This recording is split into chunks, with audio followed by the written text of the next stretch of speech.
करोड़ तो दूसरे राज्यों को ज़्यादा मिला है, हम लोगों को कुछ कम मिला है, मिल जाएगा। लेकिन वहीं कोयला का जो पैसा है, कोयला रॉयल्टी का पेनाल्टी जो लगा 4140 करोड़, जिसके बारे में भी मैंने कहा कि इसको दिया जाना चाहिए, इसे रोकने का कोई औचित्य नहीं है। उसी प्रकार से बहुत सारी योजनाएं हैं जिसके बारे में, जैसे अभी धान के ट्रांसपोर्टेशन के मामला है, फिर जो 14 लाख कुंटल हम लोग अरवा का मांग कर रहे हैं, 65 लाख मीट्रिक टन तो दिया ही है, 64 लाख में से हमको 14 अरवा के साथ साथ जो उसना चावल है केवल 4 लाख का मिला है, वो 14 लाख का हो। इसके साथ साथ इथेनॉल प्लांट की भी बात मैंने की, और जो भारत सरकार जो राशि जारी करती है, अब नया एक नियम लागू किया है जिसके माध्यम से वो पैसा वो प्राइवेट बैंक में रखने के लिए उन्होंने कहा कि केंद्र सरकार का हिस्सा है और राज्य सरकार का हिस्सा। तो मैंने ही ये मामला उठाया कि भाई इससे तो न केंद्र को फ़ायदा है न राज्य को कोई फ़ायदा है, बल्कि प्राइवेट बैंक वाले को मिलेगा। उससे अच्छा ये है कि आरबीआई का जो ई कुबेर है उसमें हम रख दें, ताकि राज्य को भी उसका लाभ होगा, केंद्र को भी उसका लाभ होगा।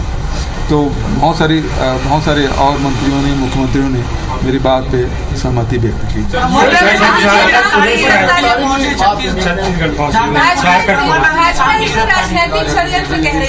अभी तो भाजपा वाले बोले थे कि आए हमको गिरफ्तार करेंगे, बृजमोहन अग्रवाल जी के 2 दिन पहले बयान आया था क्या, तो आगे तो फिर आए तबाह क्यों मचा रहे हैं। अब वो खुद बोले कि आए गिरफ्तार करके बताए, तो फिर इतना जब दम भर रहे थे तो आज क्यों षड्यंत्र की बात कर रहे हैं। 15 साल के नाबालिग बच्चे के साथ यदि सामूहिक बलात्कार हुआ है तो पास्को एक्ट लगा है, और ये उस समय लगा है जब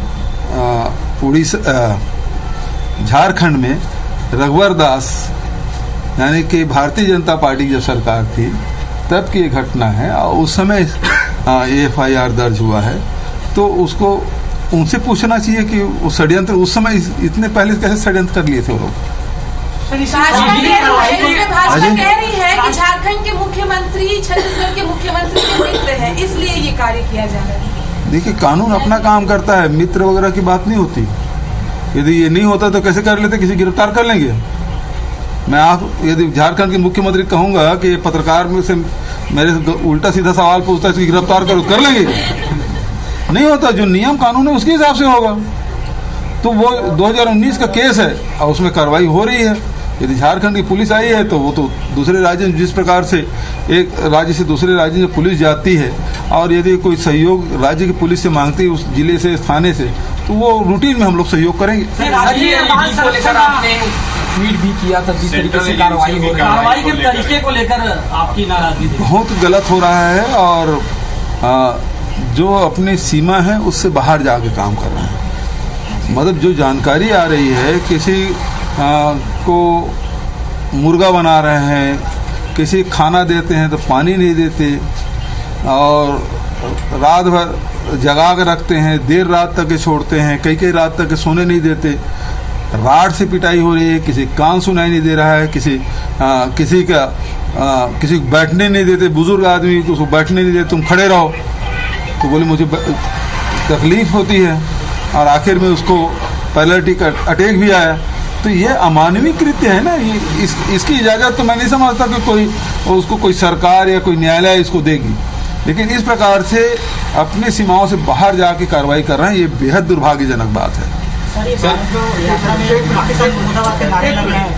इसमें आपने कहा है कि केंद्र सरकार को अवगत कराने के लिए आप बिल्कुल कराऊंगा। इसमें क्या विकल्प बच जाता है राज्य के पास कि अपने लोगों को संरक्षित करें? विकल्प सभी खुले हैं। मैं अपने राज्य के नागरिक की सुरक्षा देना मेरी जिम्मेदारी है, और यदि कोई भी दूसरे राज्य के हो, चाहे सेंट्रल एजेंसी हो, या अपने सीमाओं से बाहर जाके काम करे, तो कार्रवाई भी करने का हमको अधिकार है। और सेंट्रल एजेंसी है तो सबसे पहले भारत सरकार को ही अवगत कराएंगे कि भाई ये शिकायतें मिली है और इस प्रकार से हो रहा है, और ये ठीक नहीं है। सर, जैसे जैसे उत्तर भारत में आ रही है, तरह तरह के पाकिस्तान जिंदाबाद के नारे लग रहे हैं, राहुल गांधी की गाड़ी को लेके भी सवाल उठाए जा रहे हैं। इस पर देखिए, ये बहुत मतलब ओछी हरकत कह सकता हूँ। उसके मामले में कुछ लोगों ने यहाँ FIR भी कराया है, और यहाँ तक कि किसी की दाढ़ी किस प्रकार से दिखता है, तो कोई बोलते किसी को कोई आसाराम टाइप का दिखता है, तो उससे ऐसा बोलना चाहिए क्या?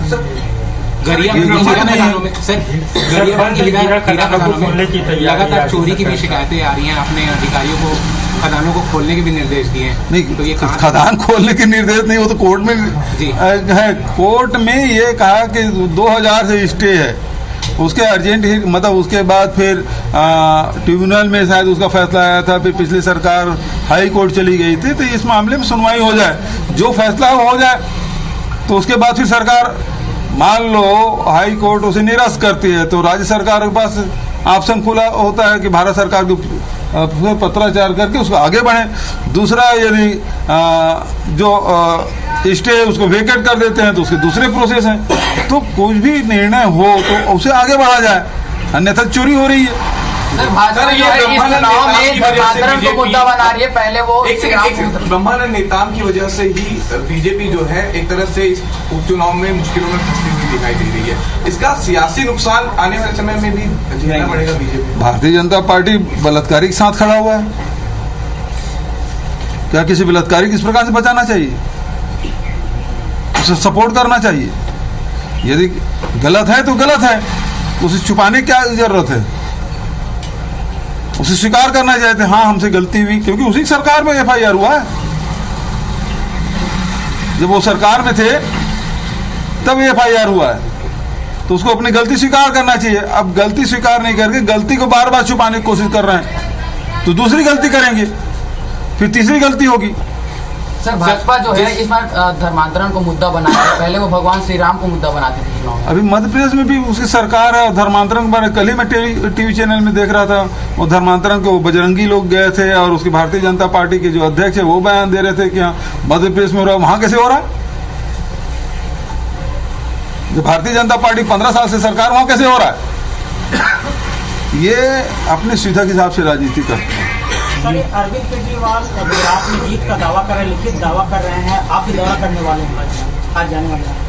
उसके समर्थकों का वीडियो ऑडियो क्लिप जारी हुआ है, वो सब विड्रॉ कर रहे हैं। अब वो MCD में लग गए, पहले हिमाचल गए, वहाँ से विड्रॉ किए, गुजरात गए, वहाँ से विड्रॉ किए, अब MCD में लग गए हैं। वो वैसे वहाँ कुछ पाने वाने वाला नहीं है। Thank you.